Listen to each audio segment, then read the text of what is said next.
नमस्कार, मी भाऊ तोरसेकर. तुम्ही बघत आहात प्रतिपक्ष. मित्रांनो, कधीकधी आपले परिचित मित्र किंवा कधीतरी ओळख झालेली माणसं पण अगत्याने फोन करतात, प्रतिपक्षच्या यशाबद्दल बोलतात, चुका दाखवतात आणि काही वेळेला शंका विचारणारेही असतात. असाच एक मित्र आहे माझा, जो योगायोगाने खूप कॉलेज काळातला मित्र आहे. माझ्यासारखाच वय सरकलेला आहे, 70च्या पुढे. तर तो मी आणि जितेंद्र आव्हाड यांच्यामधला एक दुवा आहे. दुवा ह्याचा अर्थ असा मित्रांनो, की जसा तो माझा खूप जुना मित्र आहे कॉलेजच्या काळापासूनचा आणि मग आमचा फारसा व्यवहारी संबंध राहिला नाही, तसा तो पुढच्या आयुष्यामध्ये काँग्रेसच्या वगैरे राजकारणाशी थोडा संबंधित होता आणि त्यामुळे जितेंद्र आव्हाड यांच्याशीही संबंधित राहिला आहे. त्यामुळे एक प्रकारे मी असं म्हणतो की जितेंद्र आव्हाड आणि भाऊ तोरसेकर यांना जोडणारा एक दुवा म्हणून त्याच्याकडे बघितलं पाहिजे. अर्थात मी त्याचं नाव इथे सांगणार नाही, त्याची आवश्यकताही नाही.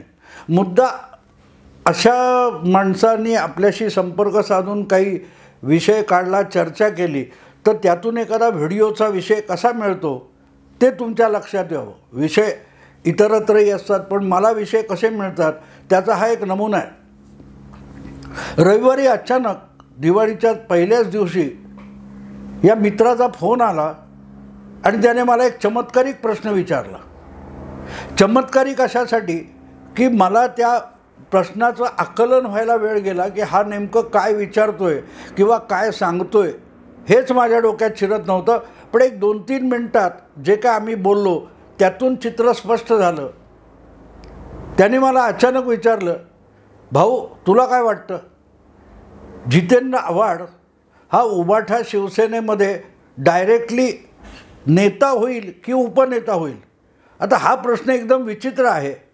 याचं कारण जितेंद्र आव्हाड यांची बहुतांशी राजकीय कारकीर्द ही काँग्रेस पक्षात गेली आहे आणि काँग्रेस पक्षामध्ये सुद्धा शरद पवारांचे एकनिष्ठ किंवा सुप्रिया सुळे यांचे निकटवर्ती हीच जितेंद्र आव्हाड यांची ओळख राहिलेली आहे.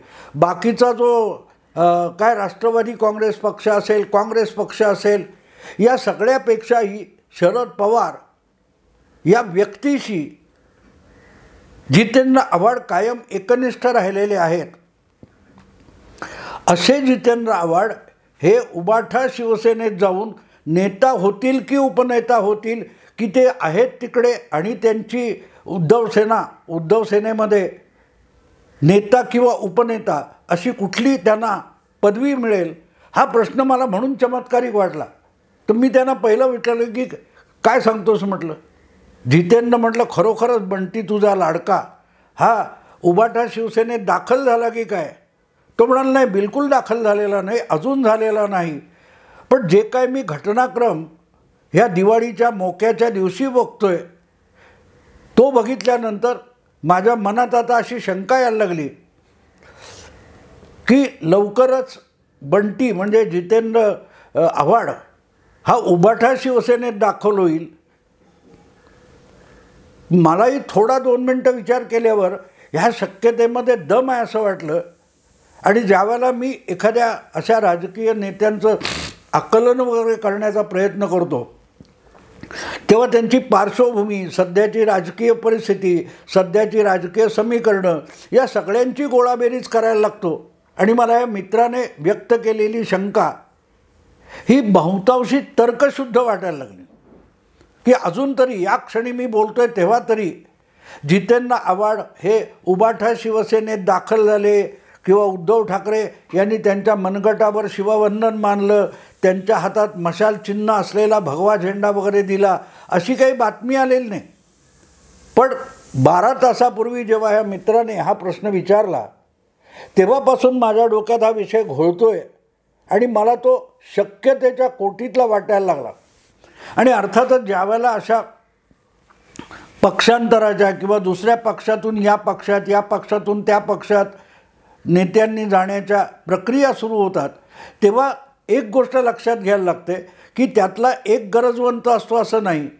ज्यावेळेला दोन्ही बाजू गरजवंत असतात तेव्हाच पक्षांतर शक्य होत असतं. म्हणजे 2019च्या विधानसभा निवडणुकीपूर्वी मोठ्या संख्येने काँग्रेस आणि राष्ट्रवादी या पक्षातले अनेक जिल्हा तालुका पातळीवरचे दांडगे नेते आमदार हे भाजपत दाखल गेले होते. काही लोक अखंड शिवसेनेत दाखल झाले होते.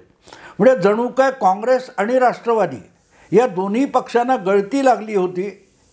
आता याचं कारण जसं त्या दोन्ही पक्षात असलेले आमदार किंवा प्रस्थापित नेते होते त्यांना त्या पक्षांना भवितव्य राहिलं नाही असं वाटत होतं.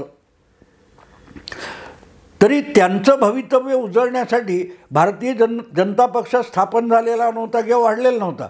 मग भाजपने त्यांना स्वतःच्या पक्षात का घ्यावं असाही एक प्रश्न असतो. त्यामुळे आधीपासून दीर्घकाळ पक्षाला उभारणी देण्यासाठी लोकप्रिय करण्यासाठी राबलेले जे खरे कार्यकर्ते असतात मूळचे शून्यातून पक्ष उभा करणारे त्यांच्यामध्ये एक नाराजी येते. तर मग असं भाजपने का करावं. ह्या सगळ्या राष्ट्रवादी आणि काँग्रेसमधल्या माजी आजी आमदारांना भाजपत घेण्याचा आटापिटा हा भाजपने का करावा. भाजपची काय गरज असते असाही प्रश्न असतो. भले त्यांना परत आपली आमदारकी वगैरे टिकवण्यासाठी किंवा शक्य झालं तर मंत्रीपद सत्तापद मिळवण्यासाठी भाजपत यायचं असतं. तर समोरचे गरजवंत असतात पण भाजप गरजवंत असतो का तर असतो. याचं कारण असं की असा कोणीतरी मध्यम वरच्या श्रेणीतला नेता एक पक्ष सोडतो त्या पक्षामध्ये एक वैफल्यग्रस्तता येत असते. त्याचं स्थानिक पातळीवर तरी खच्चीकरण होत असतं. त्यामुळे भाजपसारख्या समर्थ पक्षाला दुसऱ्या पक्षातले नेते आपल्याकडे आणण्यात एक गरज असते, स्वार्थ असतो. जसा तो फुटून येणाऱ्याचाही एक स्वार्थ असतो की त्याला परत एकदा निवडून यायचं असतं, त्यासाठी तो येत असतो. तर मग अशी परिस्थिती आज उबाठा शिवसेना आणि जितेंद्र आव्हाड यांच्यात आहे का असं मी जेव्हा बघतो तेव्हा वरकरणी बघितलं तर ही दोघांची गरज आहे हे माझ्या लक्षात आलं. खुद्द एकनाथ शिंदे यांनी 40 आमदारांसकट शिवसेनेचा किंवा उद्धव ठाकरे यांच्या नेतृत्वाचा त्याग केला. त्यानंतर ठाणे जिल्हा, प्रामुख्याने ठाणे जिल्हा, ठाणे शहर आणि जो परिसर आहे या परिसरामध्ये उबाठा शिवसेनेच्या सोबत किंवा उद्धव ठाकरे यांच्यासोबत जवळजवळ नाव घेण्यासारखा कोणी नेताच उरलेला नाही. एक ठाण्याचे जे राजन विचारे नावाचे खासदार आहेत ते वगळले तर ठाणे जिल्ह्यामध्ये किंवा ठाणे शहरामध्ये नगरसेवक दर्जाचे सुद्धा 4 अर्धा डझन स्थानिक कार्यकर्ते किंवा नेते उद्धव ठाकरे यांच्यासोबत राहिलेले आहेत. ज्या आनंद दिघे यांनी शिवसेना ठाणे जिल्ह्यात शहरामध्ये बाळासाहेबांच्या नेतृत्वाखाली वाढवली, त्या ठाण्यामध्ये आज उद्धव ठाकरे यांचं समर्थन करणारे नेमके कोण उरलेत हे काल आपण त्या मुंब्रा कळवा कुठल्या शाखेच्या सुरक्षेसाठी किंवा कब्जासाठी उद्धव ठाकरे गेले तेव्हा बघितलं. ठाणेकर हा विषय संपवायला पुरेसे आहेत असं उद्धव ठाकरे बोलले. पण ती शाखा ताब्यात घेण्यासाठी उद्धव ठाकरे हे मुंबईची सगळा फौज फाटा घेऊन गेले होते जो त्यांच्याकडे उरलेला आहे. अरविंद सावंत, 2-4 राऊत, 3-4 देसाई ही सगळी मंडळी घेऊन आपला मातोश्रीतला जमावडा घेऊन, मी मुंबईतलाही म्हणणार नाही, तो घेऊन उद्धव ठाकरे तिकडे गेले. आणि त्यामध्ये खटकणारा एकच चेहरा होता, तो होता जितेंद्र आव्हाडांचा. आणि तो त्या सगळ्या गदारोळामध्ये किंवा त्या सगळ्या गर्दीमध्ये जितेंद्र आव्हाड हे प्रामुख्याने पुढे पुढे करत बोलत होते, घोषणा देत होते. ते बघूनच हा आमचा दोघांचा हा एक मध्यस्थ मित्र किंवा कॉमन फ्रेंड ज्याला म्हणतात त्याला हा प्रश्न पडला की आता जितेंद्र आव्हाड हा उबाटा सेनेत दाखल होणार का. आता हा विषय मला का वाटला की मी जेव्हा बारकाईने त्याच्यावर विचार करायला लागलो तेव्हा माझ्या लक्षात आलं की जसं ठाणे जिल्हा आणि ठाणे महानगर या परिसरामध्ये उबाठा किंवा उद्धव बाळासाहेब ठाकरे यांच्या शिवसेनेकडे कुठलंही नाव घेण्यासारखं दिसण्यासारखा चेहरा असलेलं नेतृत्वच शिल्लक नाही आहे, अशा वेळेला असा कोणतरी खमक्या नेता जो दंड थोपटून छाती ठोकून एकनाथ शिंदे यांच्याशी टक्कर द्यायला उभा राहील असा कोणी उरलेला नाही. आनंद दिघेंच्या काळातले गणेश नाईक ऑलरेडी काँग्रेस राष्ट्रवादी करत भाजपमध्ये गेलेले आहेत. दुसरीकडे अगदी नरेश म्हस्के वगैरे सारखे माजी महापौरसुद्धा ठाण्यातले हे एकनाथ शिंदेंबरोबर निघून गेलेले आहेत. त्यामुळे उद्धव साहेब यांच्याकडे ठाणे जिल्ह्यामध्ये आणि शहरामध्ये कोणीही नेता उरलेला नाही. पण दीर्घकाळ एकनाथ शिंदे आणि शिवसेना यांच्याशी टक्कर देणारं राजकारण ठाण्यामध्ये अतिशय समर्थपणे कोणी केलं असेल तर ते जितेंद्र आव्हाड आहेत. त्यासाठी मुस्लिम कळवा मुंब्रा भागातल्या मुस्लिम समाजाचं अतिरिक्त काय म्हणतात ते तुष्टीकरण करणं, लांगुलचालन करणं, यातून त्या मुस्लिम मतांच्या बळावर आमदारकी 2दा-3दा जितेंद्र आव्हाडांनी मिळवलेली आहे. पण त्याच्याही पलीकडे महत्त्वाचं असं की ठाणे जिल्ह्यामध्ये राष्ट्रवादी आणि काँग्रेस या सगळ्या राजकारणाचं नेतृत्व एक हाती डावखरे यांच्यानंतर जितेंद्र आव्हाडांकडे आलेलं आहे. खुद्द त्या काळातले माजी महापौर डावखरे यांचे चिरंजीवसुद्धा आता भाजपमध्ये गेलेत. त्यामुळे शिवसेनेच्या जुन्या जाणत्या शिवसेना भाजप राजकारणाची टक्कर घेणारा एकमेव नेता अशी जितेंद्र आव्हाडांची ख्याती आहे. पण गंमत असं की हे सगळं आव्हाड करू शकले याचं कारण शरद पवार होते, याचं कारण काँग्रेस पक्ष होता, नंतरच्या काळात याचं कारण राष्ट्रवादी काँग्रेस पक्ष होता. राष्ट्रवादी काँग्रेस पक्षातली जी राज्यभरची ताकद आहे किंवा एक राज्यव्यापी पक्ष म्हणून जी ताकद आहे, ती ताकद जितेंद्र आव्हाडांना ठाण्यातल्या शिवसेना भाजप विरोधी राजकारणामध्ये पाय रोवून उभं राहायला उपयुक्त ठरलेली आहे. प्रामुख्याने 99 पासून 14 पर्यंत 15 वर्ष जी काँग्रेस राष्ट्रवादी आघाडी महाराष्ट्रात सत्तेवर होती, त्यामध्ये त्या आघाडीचा एक आमदार, मंत्री, एकदा तर मला वाटते राष्ट्रवादी पक्षाचे महाराष्ट्रातले कार्याध्यक्ष होण्यापर्यंत जितेंद्र आव्हाड यांना प्रमोशन देण्यात आलं होतं. हे सगळं लक्षात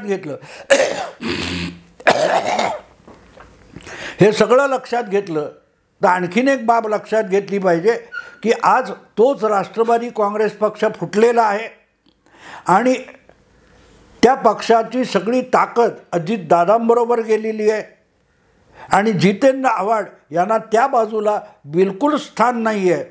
सुप्रियाताईंचे निकटवर्ती आणि शरद पवारांचे काय म्हणाल ते अतिशय जवळचे, म्हणून अजितदादांच्या गोटामध्ये जितेंद्र आव्हाड यांना किंमत नाही आहे. प्रत्येक वेळेला अजितदादांच्या विरोधातलं जे राजकारण राष्ट्रवादी काँग्रेसमध्ये झालं तेव्हा मुर्दाबादपर्यंतच्या घोषणा अजितदादांच्या विरोधात देणारे जितेंद्र आव्हाड होते.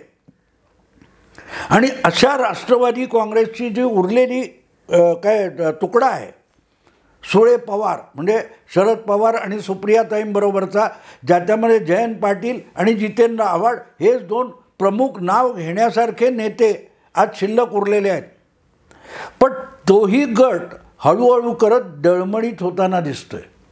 काल परवा ज्या ग्रामपंचायत निवडणुका झाल्या त्या ग्रामपंचायत निवडणुकीमध्ये शरद पवारांचा गट हा 5व्या नंबरवर फेकला गेला आणि अजितदादांचा गट भाजपा पाठोपाठ 2ऱ्या नंबरवर आला. त्यामुळे ज्याला राष्ट्रवादी काँग्रेस म्हणतात तो आता अजितदादांकडे आहे याच्यावर मतदाराकडून शिक्कामोर्तब झालं आहे. आणि त्यामुळे अशा राष्ट्रवादी काँग्रेसमध्ये किंवा सुळे राष्ट्रवादी काँग्रेसमध्ये जितेंद्र आव्हाड यांना भवितव्य राहिलेलं नाही. आणि म्हणून आपलं राजकीय अस्तित्व टिकवण्यासाठी काहीतरी स्वतंत्ररित्या करणं हे जितेंद्र आव्हाड यांच्यासाठी गरजेचं झालेलं आहे. शरद पवार किंवा सुप्रियाताई यांच्या आशीर्वादाने यापुढे ठाणे जिल्ह्यात किंवा आपल्या बालेकिल्ल्यात कळवा मुंब्रा भागामध्ये आपलं राजकारण पुढे रेटता येणार नाही याची खातरजमा जितेंद्र आव्हाडांना झालेली आहे. कारण तुम्हाला आठवत असेल तर ज्या मुस्लिम पट्ट्यातून मुस्लिम लांगुल चालन करून जितेंद्र आव्हाड मुस्लिम मतावर आमदार होत आले, तिथेसुद्धा राज्याचे मुख्यमंत्री एकनाथ शिंदे यांनी सेंधमारी केलेली आहे.